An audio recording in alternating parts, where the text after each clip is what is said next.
수요일 저녁 예배 하나님 앞에 드리겠습니다.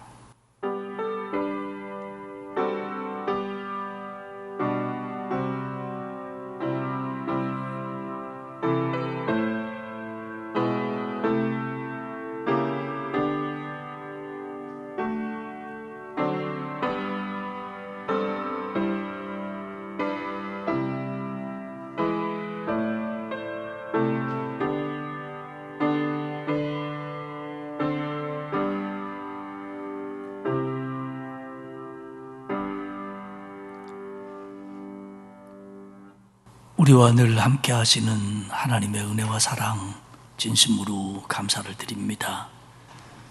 오늘 하루도 하나님의 장중에 품어 보호함을 받다가 이제 하루를 마무리하며 주께 예배하오니 하나님 우리의 예배를 받으시옵소서. 그리고 은혜를 사모하는 우리 모두에게 이 밤 가장 적절하고 필요한 은혜와 힘을 허락하여 주옵소서. 감사드리며 예수님의 이름으로 기원하옵나이다.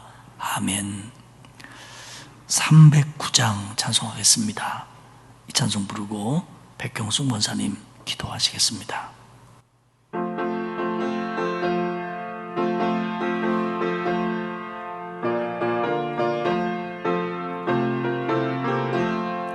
목마른 내 영혼 주가 이미 허락한 그 귀한 영생수 주여 갈망합니다. 그 약속 따라서 힘써 간구하오니 오 주여 내 기도 어서 들어주소서. 예수의 사랑 예수의 사랑 바다 물결같이 내게 임하니 영광의 물결에 온전히 쌓여서 내 영혼의 기쁨 한량없도다. 주 내게 약속한 큰 비 내려주시려 은혜의 저구름 건너편에 떠올라 그 위한 징조가 내게 밝히 보이니 나 힘을 다하여 주께 간구합니다. 예수의 사랑 예수의 사랑 바다 물결같이 내게 임하니 영광의 물결에 온전히 쌓여서 내 영혼의 기쁨 한량없도다. 은혜의 소낙비 지금 흡족히 내려 구원의 큰 강물 흘러차고 넘쳐서 내 주한 모든 죄 모두 씻어버리니 나 지금 은혜를 충만하게 받았네. 예수의 사랑 예수의 사랑 바다 물결같이 내게 임하니 영광의 물결에 온전히 쌓여서 내 영혼의 기쁨 한량없도다. 그 차고 넘치는 주의 은혜의 물결 힘차게 밀려와 내게 만족합니다. 오 할렐루야로 주를 찬송하오니 내 마음의 기쁨이 항상 충만함이라. 예수의 사랑 예수의 사랑 바다 물결같이 내게 임하니 영광의 물결에 온전히 쌓여서 내 영혼의 기쁨 한량없도다. 아멘. 할렐루야. 사랑과 은혜가 충만하신 하나님 아버지 은혜 감사합니다. 2022년도 벌써 8월달 마지막 수요일 예배로 드리게 하심이 감사합니다. 지난 3일 동안도 세상과 타협하며 주님 말씀대로 잘못 산 거 있으면 용서하여 주시옵소서. 강서교회가 2020년에 표열을 내걸고 주의 손이 그들과 함께 하시며 수많은 사람들이 믿고 주께 돌아오더라 말씀 품고 기도하게 하시니 감사합니다. 주일날 예배가 이 성전의 성도님들로 가득 채워주시고 수요예배와 새벽 예배를 활성화되게 도와주시옵소서. 아멘. 강서교회 모든 성도님들이 성령이 충만하게 하시고 코로나19로 보호하여 주시고 들어가나 나가나 복을 받는 가정들 되게 도와주시옵소서. 아멘. 강서교회 환자분들을 위해 기도합니다. 원치 않는 질병으로 집에서 병원에서 요양원에서 그들이 신을 많은 소리를 하나님 들어 응답하여 주시옵소서. 아멘. 찾아가서 안수하여 주시고 아픈 부분마다 성령의 손으로 성령의 불로 치료하여 주시옵소서. 그들이 빨리 나서 이 성전에 나와 같이 예배드릴 수 있도록 하나님 아버지 그들을 도와주시고 인도하여 주시옵소서. 아멘. 나라를 위해 기도합니다. 사랑이 많으신 하나님 아버지, 우리나라를 지켜주시고 안정된 나라가 되게 하시고 모든 전염병들을 확산되지 않게 막아 주시옵소서. 대통령을 비롯하여 모든 정치하는 모든 분들께 공의와 정의가 강같이 흐르게 하옵소서. 교육자님들을 위해 기도합니다. 날마다 말씀으로 엎드려 무장하시는 우리 이덕한 목사님, 더욱 영육간의 강건함으로 성령이 충만하게 허락하여 주시고 날마다 엎드려 기도하시며 성도들 하나하나 이름 불러가며 기도하실 때에 그 기도가 하늘나라에 상달되게 하시고 눈물을 흘리는 자들은 눈물을 닦아주는 기도가 되게 도와주시옵소서. 아멘. 우리 부목사님, 전도사님들도 같은 은혜를 허락하여 주시고 우리 주일학교를 위해 기도합니다. 우리 주일학교 여름 수련회를 무사히 마치게 허락하시니 감사합니다. 내년엔 더 풍성한 여름 수련회가 되게 도와주시고 하나님께서 이 교회 어른 주일학교를 지켜주시옵소서. 영아 유치부터 청년부 이르기까지 하나님이 그들을 돌봐주시옵소서. 맨날 주일날이면 주의 말씀으로 양육하는 목사님과 전도사님 선생님들에게 더욱 지혜를 주셔서 잘 주일학교를 이끌어 나가게 하시고 그들이 커서 이 나라에 쓰임받는 자요 하느님 나라의 큰 일꾼들이 될 수 있도록 성령님 역사하여 주시옵소서. 아멘. 날마다 말씀을 듣고 세계에 나가 말씀을 전하시는 선교사님 가정들을 지켜주시옵소서. 코로나 속에서도 모든 질병 가운데서도 우리 선교사님들을 지켜주시옵소서. 하나리 미랄이 되어 그들은 말씀을 전하시고 한 사람 한 영혼 한 영혼을 붙잡고 기도할 때에 긍휼의 영혼들이 하나님 나라 백성들이 될 수 있도록 성령님 역사하여 주시옵소서. 아멘. 이한시간 이덕한 목사님 열왕기상 12장 1절 17절 말씀을 왕국의 분열 말씀을 강행하실 때 성령이 충만하게 하시고 우리들은 주의 말씀에 아멘으로 화답하게 하옵소서. 아멘. 사랑이 많으신 예수님 이름으로 기도드렸습니다. 아멘.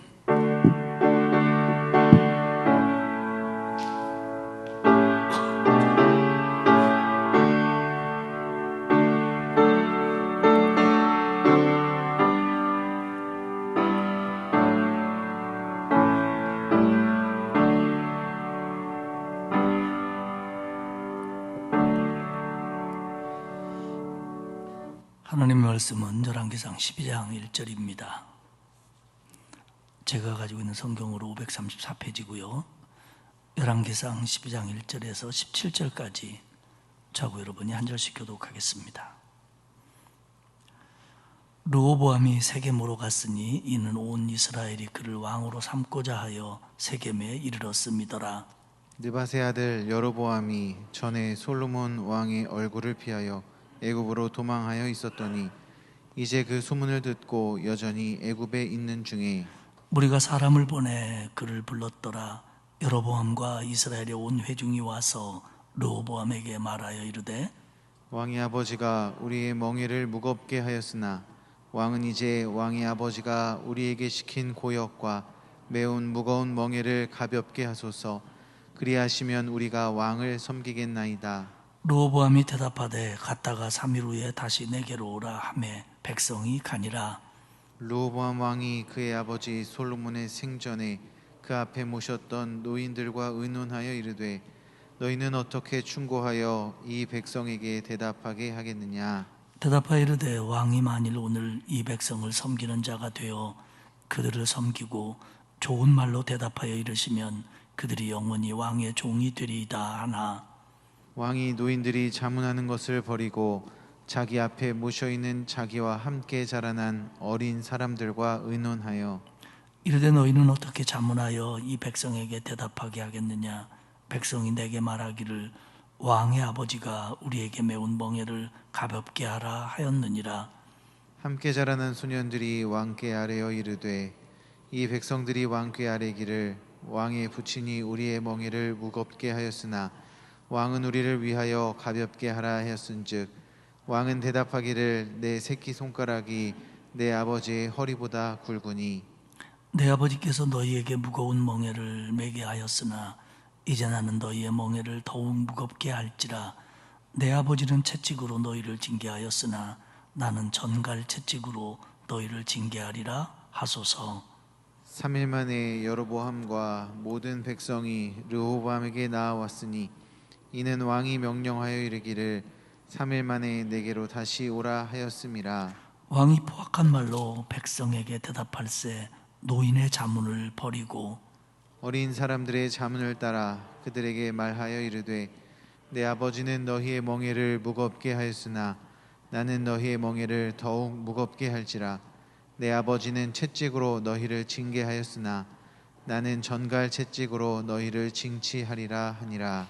왕이 이같이 백성의 말을 듣지 아니하였으니 이 일은 여호와께로 말미암아 난 것이라. 여호와께서 전에 실로 사람 아히야로 느밧의 아들 여로보암에게 하신 말씀을 이루게 하심이더라. 온 이스라엘이 자기들의 말을 왕이 듣지 아니함을 보고 왕에게 대답하여 이르되 우리가 다윗과 무슨 관계가 있느냐. 이새의 아들에게서 받을 유산이 없도다. 이스라엘아 너희의 장막으로 돌아가라. 다윗이여 이제 너는 내 집이나 돌아보라 하고 이스라엘이 그 장막으로 돌아가니라. 같이 읽겠습니다. 그러나 유다 성읍들에 사는 이스라엘 자손에게는 르호보암이 그들의 왕이 되었더라. 아멘. 지금까지 우리가 계속 살펴본 것처럼 솔로몬은 사실 성공적인 왕이었습니다. 하나님께 지혜를 구했고요. 그리고 그는 아버지가 준비하고 그토록 기도해왔던 성전을 건축을 합니다. 그리고 아주 번듯하고 큰 왕궁도 건축을 하지요. 국력을 강화했고요. 결혼 정책 등으로 안정적인 정치와 외교를 펼쳐갔습니다. 이렇게 놓고 보면 솔로몬은 정말 성공적인 왕이었고 정치를 잘하는 왕 같아 보였습니다. 근데 솔로몬은 결혼 정책을 빌미로 이방 여인들과 결혼을 했고 거기까지도 잘못됐지만 그들의 우상 숭배를 묵인했고 더 나아가 그들의 산당을 지어줬고 나중에는 자신도 그 산당에 가서 같이 경배를 합니다. 성경은 솔로몬의 마음이 하나님에게서 돌아섰다, 하나님에게서 떠났다, 여인들이 솔로몬의 마음을 돌려놨다 이렇게 표현합니다. 결국 솔로몬은 정말 왕이 됐을 때 그리고 아버지와 함께 살 때 가졌던 하나님에 대한 마음이 바뀝니다. 변했습니다. 하나님 말씀하십니다. 솔로몬 네가 내 언약을 지키지 않았으니까 내가 이 나라를 너한테서 빼앗아 너의 신하에게 줄 것이다. 꼭 그렇게 할 거다. 그런데 너의 아버지 때문에 너의 아버지를 위하여 너의 세대에는 하지 않겠다. 그러니까 너 때문에 나라가 분열되는데 니네 아버지 때문에 너 세대에는 안 하겠다. 그리고 니네 아버지 때문에 내가 다 빼앗지는 않겠다. 일부 나라는 너희 아들에게 주겠다. 그렇게 말씀을 합니다.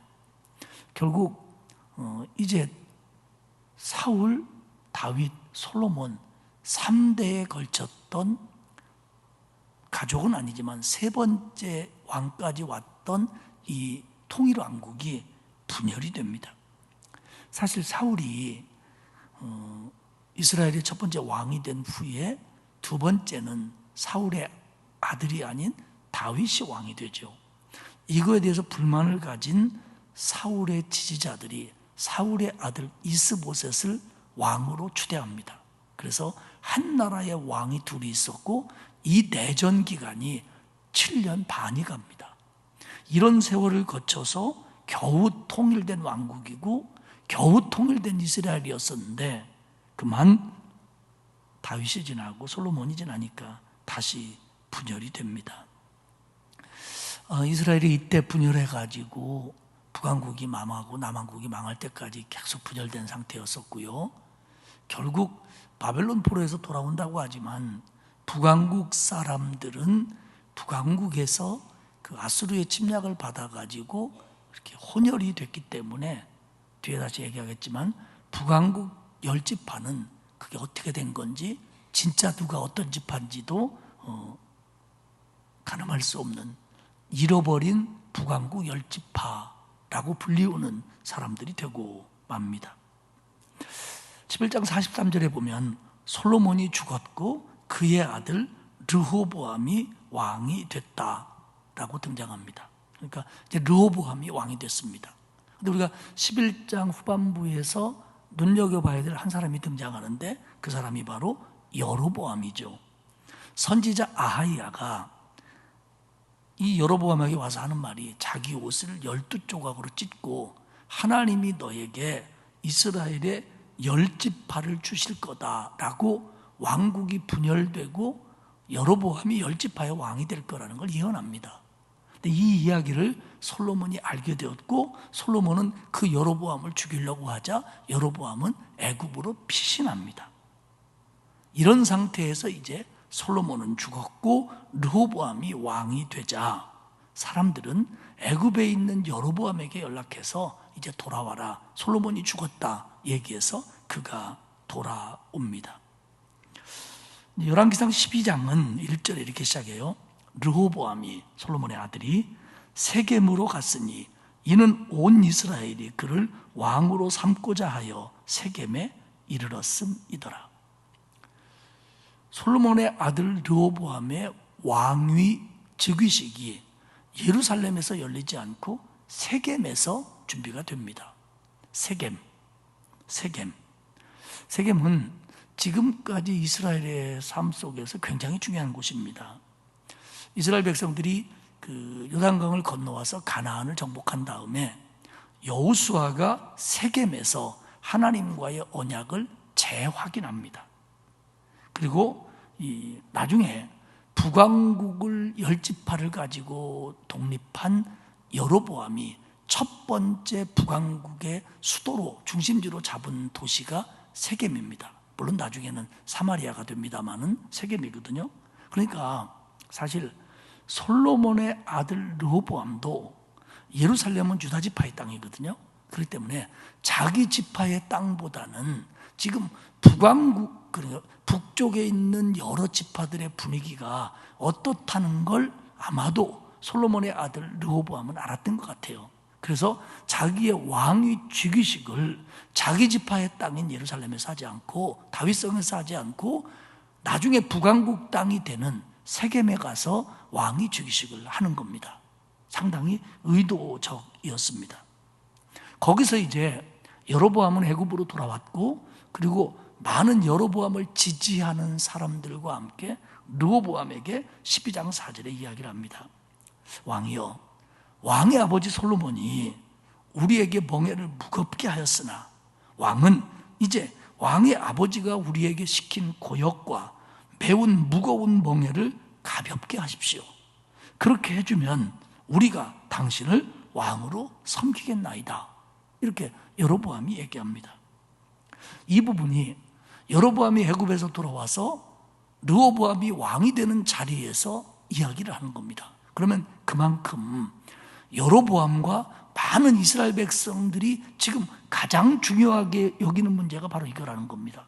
왕과 백성들 사이에서 백성들이 가장 원하고 있는 게 바로 이거라는 거예요. 솔로몬처럼 우리에게 강제 노역이라든지 직후하느라고 걷어들였던 세금이라든지 이런 무거운 짐들을 우리에게서 좀 벗게 해주십시오. 왕은 그렇게 정치하지 마십시오. 그러면 우리가 왕을 잘 섬기겠습니까? 섬기겠습니다. 라고 여로보암이 백성을 대표해서 얘기하는 거예요. 여로보암 혼자의 생각일 수 없잖아요. 왜냐하면 나중에 르호보암이 이것을 들어주지 않아서 여로보암이 북왕국 10지파를 끌고 나갈 때 여로보암 혼자 내가 왕이 되고 싶다 그래서 왕이 되는 겁니까? 따르는 사람이 없는데 그만큼 르호보암이 여기서부터 백성들에게 마음을 놓치는 겁니다. 그랬더니 르호보암이 그래요. 알았다. 그러면 내가 생각할 시간을 3일만 달라. 3일 후에 나에게 오면 내가 답을 주겠다. 실제적으로 오늘 열왕기상은 그 솔로몬이 성전을 짓고 왕궁을 짓고 또 이것 짓고 저것 짓고 이 후궁 위에서 짓고 저 첩 위에서 짓고 했던 일들에 대해서 자세하게 이야기는 하고 있지 않지만 사실 이 문제로 이스라엘 백성들이 굉장히 오랫동안 힘들었거든요. 그러니까 솔로몬 때 그게 정말 힘들었던 것이 있고 말 못하다가 이제 새로운 왕이 되니까 그 왕에게 건의를 하는 겁니다. 근데 이 말을 들은 솔로몬의 아들 르호보암은 고민이 생겼어요. 이 요구를 들어주면 백성들이 자기를 지지하고 인기는 올라갈 수 있는데 왕궁 살림살이가 궁핍해지는 겁니다. 그렇다고 해서 이것을 안 들어주자니 저들이 반발할 것이고 마음이 자기에서 떠날 것이고 다만 그래도 세금이나 노동력은 걷어들일 수 있으니까 자기가 하고 싶은 일을 할 수 있을 것 같고 이것 사이에서 르호보암은 갈등합니다. 근데 르호보암이 여기서 놓치고 있는 게 뭐냐면 그는 왕국이 나눌 거라는 건 상상도 못하고 있습니다. 거기까지는 생각도 못하고 있어요. 그냥 이렇게 해서 그 왕궁의 살림살이와 자기의 지지도 그때도 아마 이렇게 대통령이 마음에 듭니까? 이런 조사를 했나 봐요. 그런 거에서만 왔다 갔다 하는 거예요. 그러니까 여러분 보면요. 하나님께서 선지자를 통해서 여로보암에게 10지파를 너에게 줄 거다. 왕국의 분열을 예고하셨어요. 그런데 하나님은요. 하나님의 뜻을 이루실 때 많은 경우 억지로 하지 않으십니다. 물론 하나님이 강압적으로 역사할 때도 있어요. 그런데 대부분의 경우는 강제로 하지 않아요. 그럴 때 인간의 어리석은 죄성이나 인간의 어리석은 판단력이나 인간의 신앙 없음이 결국 그렇게 되게 만들어 가요. 물론 하나님 이것까지 예측하시는 거죠. 야, 왕국 나눠 지금. 사람들은 다 르호보암 솔로몬의 아들이 우리 왕이 되고 우리가 그냥 12지파가 똘똘똘 뭉쳐갖고 좋은 나라 만들었으면 좋겠다 이렇게 생각하는데 하나님이 안 돼. 너네들 갈라서. 그러면서 왕국을 쭉 찢어놓다거나 이렇게 안 하신다는 거예요. 결국 르호보암의 어리석음이 이스라엘을 그렇게 몰고 간다는 겁니다. 르호보암이 이제 처음에는 이 문제를 가지고 솔로몬 왕과 함께 나라를 이끌어갔던 원로들에게 물어봅니다. 그들은 사심이 없었어요. 그리고 지혜로웠습니다. 그래서 7절에 보면 이렇게 대답해요. 왕이 이 백성을 섬기는 자가 되어 좋은 말로 대답을 하십시오. 그러면 그들은 영원히 왕의 종이 될 겁니다. 이 말은 뭐냐면 왕께서 백성이 원하는 왕이 되어준다면 백성들은 왕에게 충성할 겁니다. 이게 원로들의 지혜예요. 지금까지 자기들이 정치를 하고 왕을 옆에서 보면서 왕이 백성이 원하는 좋은 왕이 된다면 백성들은 왕에게 목숨 걸고 충성할 겁니다. 그러니 그렇게 대답해 주십시오. 내가 당신들이 원하는 왕이 되겠소. 내가 부족하지만 한번 해보겠소. 이러면 저들이 얼마나 잘 따르겠습니까?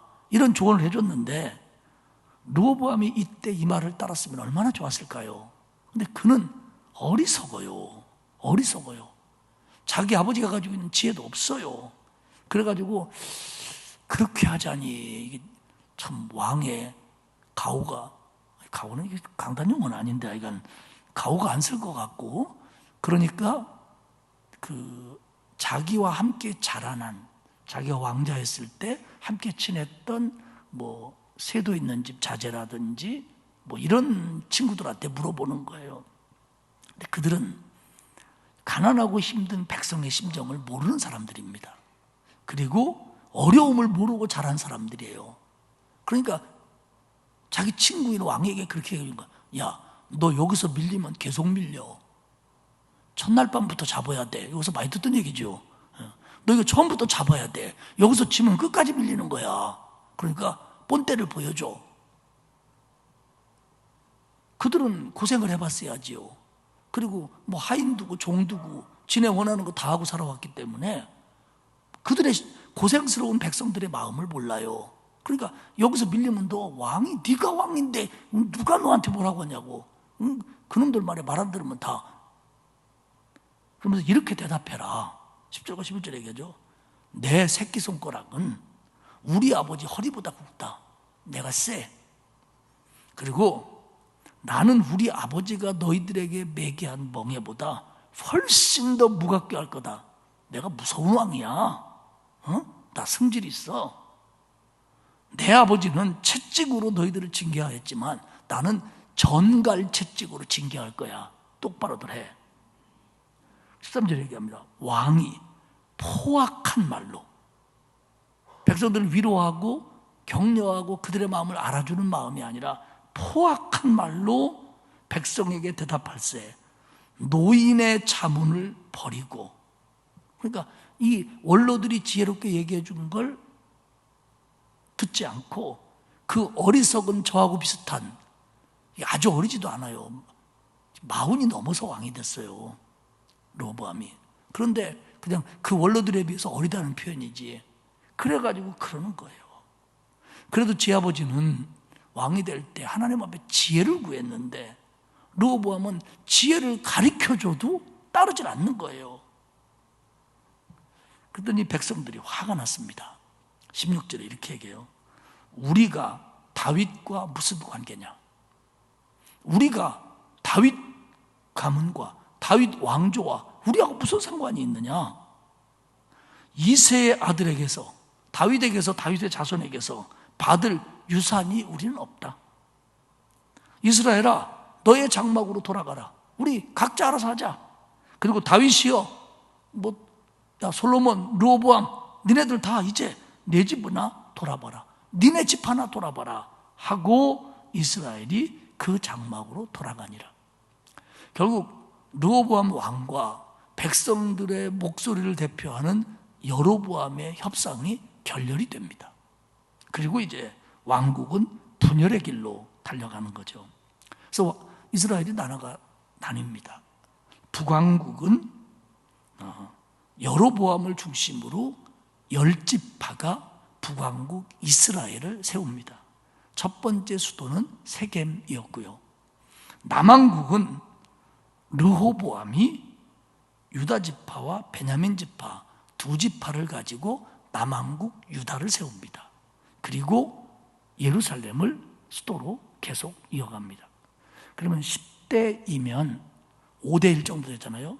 그러면 인구와 국력이 그렇게 차이가 났냐? 그건 아니에요. 왜냐하면 유다지파가 굉장히 번성을 했습니다. 그렇기 때문에 그 정도 차이는 아니었고요. 근데 재밌는 건 제가 정말로요, 이게 사람이 잘 외워지는 게 있고 잘 안 외워지는 게 있잖아요.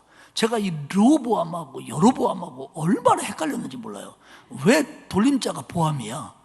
같은 집도 아닌데. 그리고 동시대에 그래가지고 진짜로 솔로몬의 아들이 여로보암인가 르호보암인가 맨날 헷갈리는 거예요. 그때마다 찾아봤어야 돼요. 그리고 제가 하나의 원칙을 정했잖아요. 솔로몬, 르호보암, 리을자 들어가는 게 아들이다. 그래서 이제는 절대로 안 틀려요. 제가 설교 이거요, 목사님들이 설교 오래 하면요, 르호보암하고 여로보암하고 막 섞었어요. 근데 솔로몬의 아들이 무슨 보암? 르호보암에 리을로 시작하는 놈이 그 집 아들이에요. 그리고 그 집하고 상관없는 사람이 여로보암. 근데 둘 다 보암이잖아요. 여로보암이라는 말의 이름의 뜻은 백성이 번성하다는 뜻이고요. 르호보암의 말의 뜻은 백성이 많아지다는 거예요. 그러면 보암은 무슨 뜻일까요? 백성이죠. 그런데 르호보암도 여로보암도 백성 생각을 안 합니다. 이름 속에는 백성이 들어있는데 백성 생각을 안 해요. 저희 아버님이 제 이름을 이덕한이라고 줬어요. 한자는 돌림자고요. 이자는 우리 아버님이 바꿀 수 없는 성이었어요. 저는 가운데 덕자가 들어있습니다. 그래서 우리 아버님께서 저를 좀 덕 있는 사람이 되라 그래가지고 여러분이 아시는 것처럼 이름처럼 살고 있잖아요. 예. 저희 형은 어질인자 인한입니다. 근데 정말 사람이 어지러요. 그리고 요즘에는 이 귀가 좀 안 좋아갖고 자주 어지럼증을 타고, 그 뭐 귀 평형 안 잡히는 거 있죠? 그거 걸려가지고, 어떨 때는 뭐 운전하다가도 막 가다 쓰야 될 정도로 어지러워요. 어질인자를 써서. 제 동생은 그럴 문자를 써서 문한인데 한때는 공부를 굉장히 잘했습니다. 그러니까 이게 이름하고 좀 비슷하게 살아야 되는데 여로보암, 르호보암은 보암이 들어있는데도 백성들의 마음을 헤아리지 못하는 그런 사람들이었습니다. 12장 20절에 보면 좀 중요하게 봐야 되는데요. 온 이스라엘이 여로보암을 이스라엘의 왕으로 삼았더니, 그러니까 온 이스라엘이라는 건 북왕국 10지파를 얘기하는 겁니다. 북왕국 10지파가 여로보암을 이스라엘의 왕으로 삼았다. 그런데 유다 지파 외에는 다윗의 집을, 르호보암을 따르는 자가 없으니라. 그럼 여기서 요 문장만 딱 떼가지고 얘기하면 남왕국은 유다 지파 하나였다, 이렇게 오해할 수가 있습니다. 요 문장만 가지고 보면. 그리고 또 요 문장만 가지고 보면 무슨 오해가 생기냐면 마치 여로보암이, 북왕국의 여로보암이 정당성과 전통성을 가진 왕처럼 들리고 르호보암은 유다 지파 말고는 다른 사람이 없다, 그러니까 이 사람이 이 왕권의 정통성에서 문제가 있는 사람처럼 그렇게 느껴지는 뉘앙스를 오늘 성경은 말해 줍니다. 유다 지파 외에는 다윗의 집을 따르는 사람이 없었다. 남왕국은 유다 지파밖에 없었다, 이런 느낌이에요. 근데 실제로 남왕국이 유다 한 지파뿐이었냐? 아닙니다. 남왕국은 유다 지파와 베냐민 지파로 이루어지는 왕국입니다. 그리고 전장인 11장 29절에 보면 선지자 아히야가 예언할 때도 자기 옷을 12조각으로 찢으면서 여로보암에게 당신에게 하나님이 10조각을 줄 겁니다, 이렇게 얘기를 했거든요. 그러니까 당연히 2조각은 다윗의 집에, 르호보암의 집에 갈 거라는 거죠. 그리고 12장 21절에 보면 르호보암이 예루살렘으로 돌아옵니다.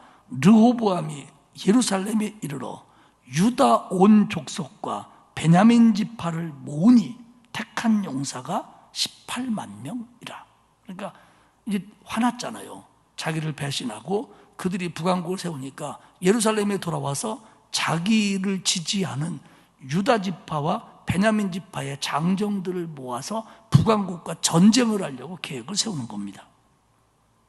그러면 아까는 유다 지파 하나 외에는 다윗의 자손을 따르는 사람이 없었다라고 얘기하는데 여기서는 분명히 유다와 베냐민 두 지파가 모여졌다는 거죠. 이게 무슨 의미냐면 여호수아에 의해서 가나안 땅이 지파별로 분류될 때, 나눠질 때 이 베냐민 지파는 분배받은 땅도 아마 지도상으로 보면 가장 적었을 거예요. 근데 이 땅이 예루살렘 밑으로 유대광야까지는 다 유다 땅이거든요. 그리고 유다 위로 북왕국 10지파의 땅이 시작되는데 그 사이에 베냐민 지파의 땅이 있습니다. 그러니까 베냐민 지파의 땅은 북왕국 이스라엘과 남왕국 유다의 국경이에요. 그래가지고요, 성서학자들이 결에는 이 베냐민 지파가 둘로 나뉩니다.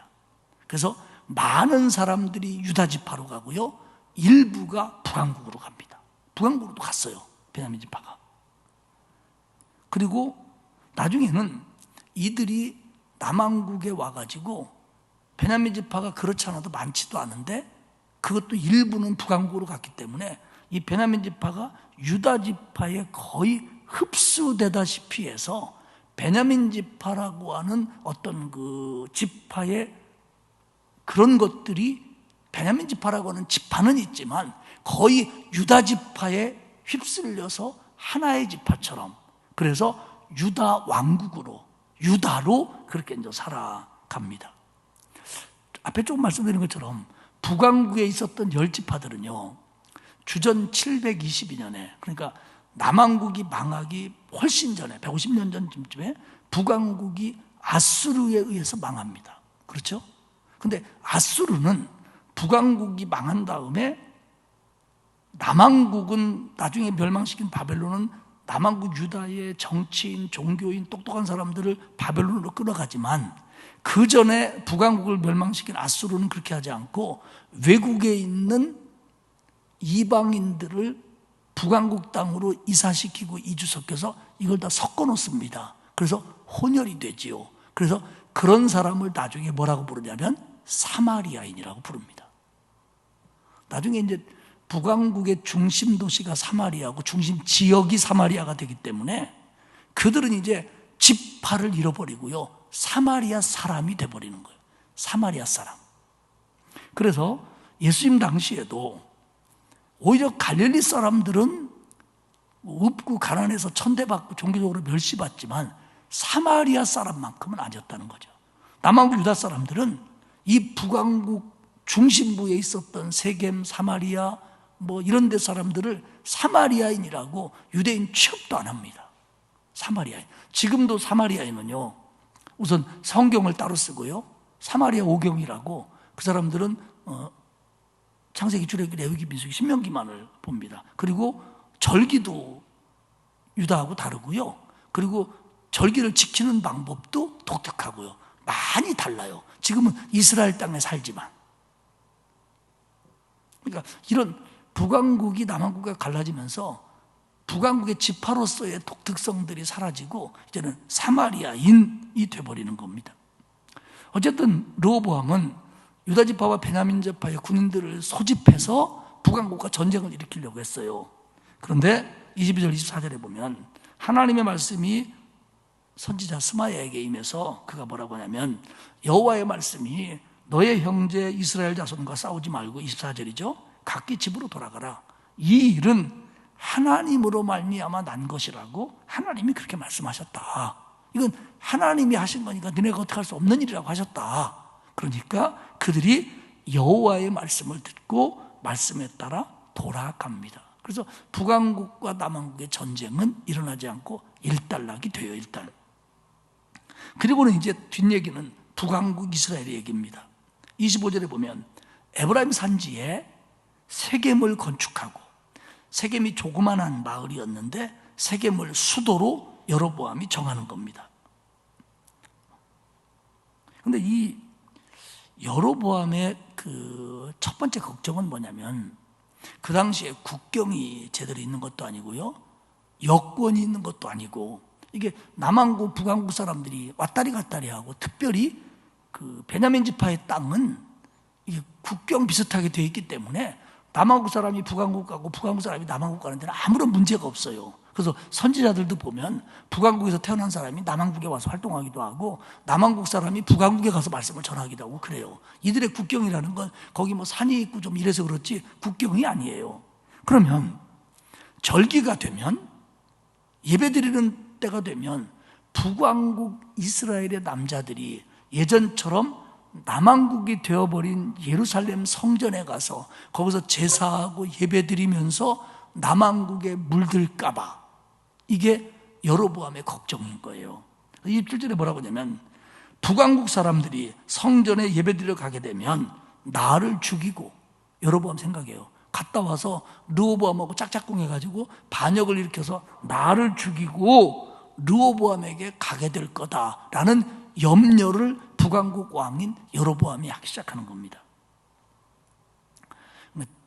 지역으로 보면 그래요. 이렇게 사해가 있고, 사해 서쪽으로 우리가 좀 알만한 도시가 제일 아래가 헤브론, 그 위가 베들레헴, 그 위가 예루살렘, 거기까지가 남왕국이에요. 그리고 그 위가 베델, 그 위가 세겜, 그 위 더 위가 단, 이런 식으로 쭉 가운데, 이스라엘의 가운데 지역들이 그렇게 되거든요. 그러면 이 사람들이 뭐 세겜이나 베델에서 예루살렘 가는 게 멀지 않거든요. 물론 뭐 걸어간다고 할지라도 의뢰 다 다니는 길이거든요. 그러면 거기 갔다 오면 마음이 뺏길까 봐, 성전에서 예배드리니까 은혜 받고 좋으네, 그럼 나도 성전 있는 데가 살아야 되네, 성전 있는 게 진짜 나라 아니야? 이런 생각을 할까 봐 여로보암이 걱정이 되는 겁니다. 왕권은 유지해야겠고 나라는 지켜야겠고, 그래가지고 그가 내놓은 방법이 여러분이 잘 아는 것처럼 금송아지를 만드는 거예요. 시내광야에서 아론을 앞세워서 이스라엘이 하나님을 반역했던 것처럼 이제는 여로보암이 금송아지 2마리를 만들어요. 그리고 이 금송아지를 만들어 놓으면 백성들이 예루살렘에 가지 않을 거다.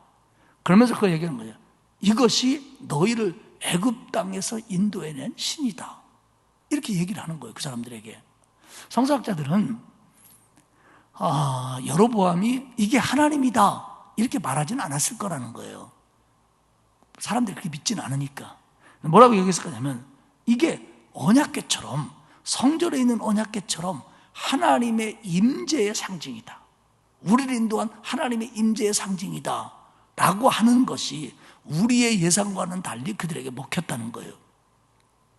그러지 않아도 가나안 신앙에, 가나안 우상에 동화되고 있었고, 솔로몬이 우상을 허락했기 때문에 곳곳에 우상의 산당들이 세워지는 마당에 북왕국 이스라엘 사람들이 이게 하나님의 임재의 모형이다라고 한다면 그들이 믿었다는 거예요. 그래갖고 하나는 남왕국 제일 하단의 남단의 주요 도시였던 베델에, 하나는 북왕국 이스라엘의 북단의 주요 도시였던 단은 그 갈릴리 호수에 수원이 있는 꼭대기입니다. 그러니까 이스라엘 얘기하면 단에서 유다 저 밑에 유대광야에 있는 부엘세바까지, 그러면 단에서 부엘세바 그러면 남왕국 북왕국 전체 영토를 가리키는 거거든요. 그러면 북왕국 영토는 단에서 베델까지, 물론 베델 밑에도 조금 있습니다만 거기에 중요한 도시라는 거예요. 거기에 금송아지 2개를 만들어 놨어요. 그랬더니요, 아니 백성들이 왕이 정신 나갔나 이런 걸 만들어 놨다고 하는 게 아니라 거기 가서 경배하기 시작을 했다는 거예요. 그러니까 여로보암의 계산은 맞았어요. 그래가지고 거기다가 여로보암은 곳곳에 산당을 곳곳에 지어놓고 레위인이 아닌 보통 사람들을 제사장으로 삼습니다, 여로보암이. 그리고는 32절 30절에 보면 절기를 제 맘대로 정해요. 절기의 날짜를 바꿉니다. 아까 말씀드렸죠? 사마리아 지역의 절기들은 지금도 예루살렘의 절기와 시간 차이가 나는 게 있다고, 날짜 차이가 나는 게. 그러니까 금송아지 우상을 만들지요, 그리고 산당을 짓지요, 제사장을 아무나 시키지요, 절기의 날짜를 바꾸지요. 이게 여로보암이 지은 죄예요. 이게 북왕국 이스라엘의 시작의 신앙적인 모습이에요. 그러니까 이것이 끝까지 가요. 그래가지고 얼마 가지도 못하고 왕이 계속 바뀌고, 그러다가 아수르에 의해서 초토화가 되는 거예요. 남왕국은 안 망하는데 북왕국은 망해버리는 거예요. 백성들은 이것을 즉각 받아들였고요, 여로보암의 인기도 올라갔습니다. 백성들이 생각할 때는 야, 이게 굉장히 백성들을 생각하는, 왕이 백성들을 생각하는 마음에서 나온 거다. 그리고 뭐 레위인이 독점하던 제사장의 위치를 우리 지파들에게 나눠줬다. 개혁적인 정치를 하고 있다. 아마 이렇게 생각했을 거예요. 여로보암의 정치가 다윗의 자손과 다른 개혁적인 정치고 백성을 생각하는 정치다. 왜냐하면 예루살렘까지 안 가도 되고, 뭐 레위인도 아니어도 되고, 또 뭐 절기도 우리 편리한 대로 지키고 파격적으로 백성을 생각해 주는 거다, 이렇게 생각했어요. 그래서 여로보암의 인기가 올라가는 거예요. 그런데 여러분, 아무리 편리해도, 아무리 개혁이라고 하더라도 이게 하나님의 법, 하나님의 말씀을 어기면 안 되는 거거든요. 그 내에서 편리함이고 그 내에서 개혁이지, 하나님의 말씀을 벗어난 개혁이 무슨 개혁입니까? 그건 개혁이죠. 하나님의 뜻을 벗어난 편리함이라는 게 편리함입니까? 아니, 방종이지요. 근데 그렇게 이제 북왕국이 뚫뚫뚫뚫 가는 거예요. 북왕국 이스라엘과 남왕국 유다가 왜 나눴습니까? 지금 솔로몬의 우상숭배 때문에 나눈 거잖아요. 근데 그렇게 우상숭배 때문에 하나님이 나눠놓은 나라가, 북왕국은 시작부터 우상숭배를 시작하는 거예요. 본격적으로 하죠. 이것이 왕권 유지에는 보탬이 됐습니다. 여로보암 입장에서 볼 때 왕권을 유지하는 데는 보탬이 됐어요. 그러나 하나님의 눈에서는, 하나님의 마음에서는 멀어지기 시작하는 겁니다. 말씀을 정리하겠습니다. 여로보암이 왕이 된 것은 하나님이 준 거예요. 여로보암은 왕도 아니에요. 자기가 왕이 되려고 하지도 사실은 않았었어요. 만약에 르호보암이 잘했더라면 여로보암이라는 왕은 생길 수가 없지요. 그래서 하나님이 허락했는데 왕이 되고 보니까 그걸 지키려고 하는 거예요. 그걸 욕심 부리는 거예요. 그러면 하나님이 준 것을 지키려고 하는데 하나님의 말씀을 어기는 거예요. 이게 저와 여러분이 범할 수 있는 신앙적인 모순입니다. 하나님이 준 걸 내 것으로 만들고 하나님이 주신 걸 유지하기 위해서 하나님이 원치 않는 방법을 쓰려고 하는 겁니다. 그걸 우상을 통해서 지키려고 그랬어요. 구원? 하나님이 주시는 건데 하나님을 모르는 사람은 다른 곳에 구원이 있다라고 생각을 합니다. 그러면 우리에게로 돌아오면 하나님이 우리에게 주신 이 삶을, 고난이 온다고 해도 이 삶을 이겨낼 수 있는 방법이라든지 하나님이 주신 축복이나 행복이나 그게 보이는 것이든 보이지 않는 것이든 간에 그걸 하나님이 주신 그런 것들을 유지하는데 우상이나 하나님의 방법이 아닌 것들까지 동원해서라도 지켜보려고 한다는 거예요. 지켜질 줄 알고 있는 거예요. 여로보암은 그렇게 하면 열지파의 마음이 하나가 되고 북왕국이 강력한 국가가 될 거라고 생각을 했어요. 하나님 아니고도 지킬 수 있을 거라고 생각을 했어요. 근데 나라가 쑥대밭이 됩니다. 계속해서. 계속 그 얘기가 계속 나와요.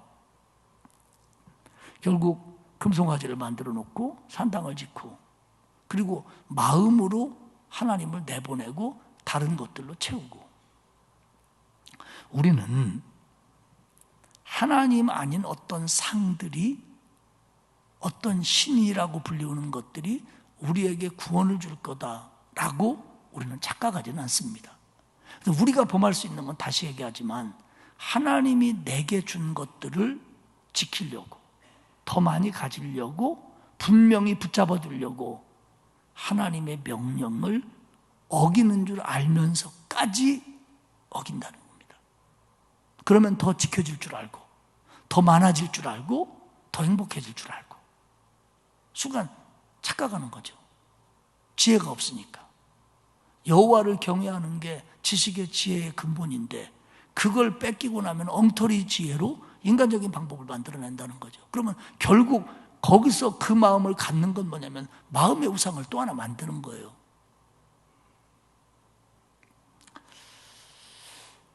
결국 그래도 르호보암의 집안에서는 이 다윗의 왕가에서는 그래도 괜찮은 왕들이 좀 나와요.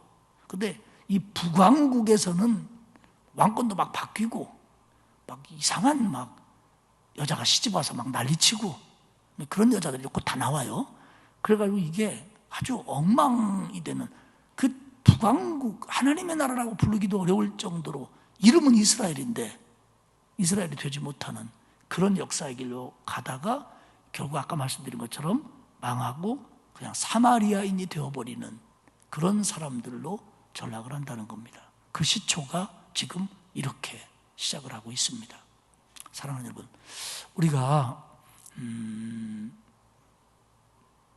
하나님의 말씀에 순종해야 되는데, 하나님의 법을 지켜야 되는데, 하지만 우리가 이걸 잘 못 지킬 때가 있어요.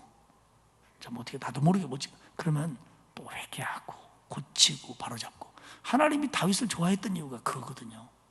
하나님 앞에 진정성이 있는 사람이에요, 다윗은. 그러나 다른 사람들은 그렇지 못한 거예요. 그래서 하나님이 다윗을 좋아했던 이유가 그겁니다. 그러니까 우리도 하나님 앞에 죄질 수도 있고 잘못할 수도 있고 그럴 때 정말 하나님 우리에게 깨닫게 할 때 진심으로 회개하고 고치고 다시는 그런 죄를 짓지 않고 이렇게 살아가야 되는데, 그게 아니고 하나님의 법을 어기면서까지 내 삶을 이어가는 것을 하나의 방법으로 여기는 그런 것들이 어떤 그 습관이 돼버리면 결국 하나님에게서는 자꾸 마음이 멀어지는 거죠. 그리고 하나님을 향했던 마음을 자꾸 다른 곳에 뺏기 시작하면 결국 솔로몬처럼 되고 여로보암처럼 되고 르호보암처럼 될 수밖에 없는 겁니다. 사랑하는 여러분, 우리의 마음을 다시 한번 하나님께로 향하고, 그리고 하나님께서 주신 것은 하나님이 지켜준다라고 믿고 하나님의 말씀에 순종하며 하루하루를 살아가는 저와 여러분들이 다 되시기를 주님의 이름으로 축복합니다.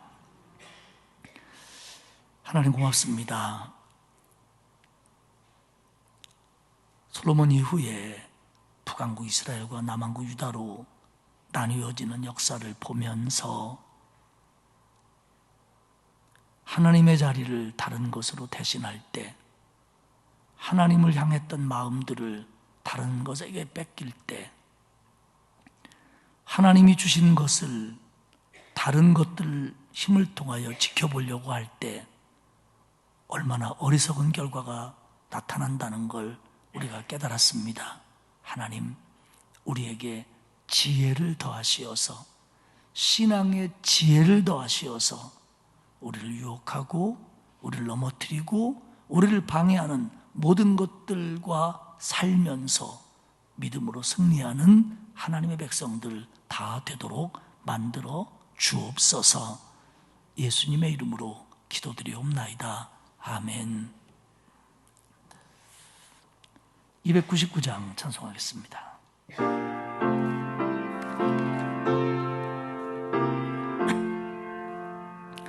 하나님 사랑은 온전한 참 사랑, 내 맘에 부어 주시사 충만케 하소서. 내 주님 참 사랑, 햇빛과 같으니 그 사랑 내게 비추사 뜨겁게 하소서. 그 사랑 앞에는 풍파도 그치며 어두운 밤도 하나니 그 힘이 크도다. 하나님 사랑은 온전한 참 사랑, 내 맘과 영에 채우사 새 힘을 주소서. 아멘. 한 번 더 기도하겠습니다. 하나님 고맙습니다. 이 밤도 불러주셔서 하나님께 예배할 수 있도록 은혜 베풀어 주신 것 고맙습니다. 오늘 우리에게 주신 은혜들, 우리에게 주신 말씀들을 마음에 새기게 하시고 거칠고 험한 이 세상을 살아가는데 그 말씀이 날마다 우리의 힘이 되게 하옵소서. 우리를 넘어뜨리려고 하는 것들, 우리를 시험하는 것들, 우리를 착각하게 하고 혼란스럽게 만드는 것들로부터 하나님 우리를 지켜주시고, 그럴수록 말씀을 마음에 새기고 그럴수록 기도하며 그럴수록 하나님께 우리의 마음을 전심으로 바치는 승리하는 주의 백성들 되게 하시옵소서.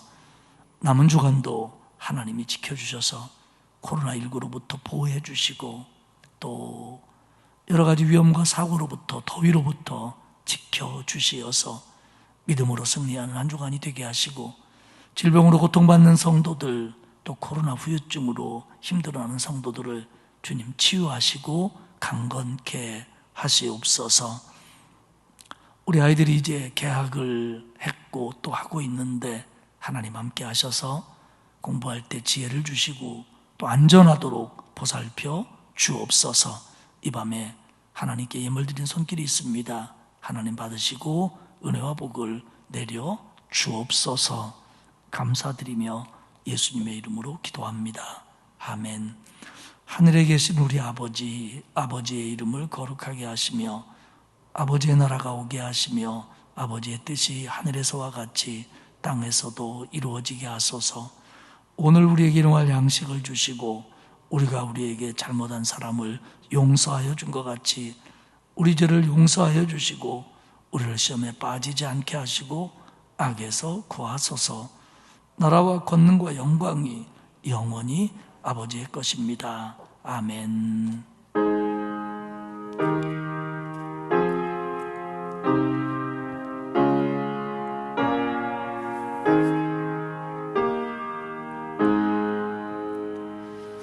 주신 말씀 마음에 새기고 자유롭게 기도하시다가 돌아가시도록 하겠습니다. 기도합니다.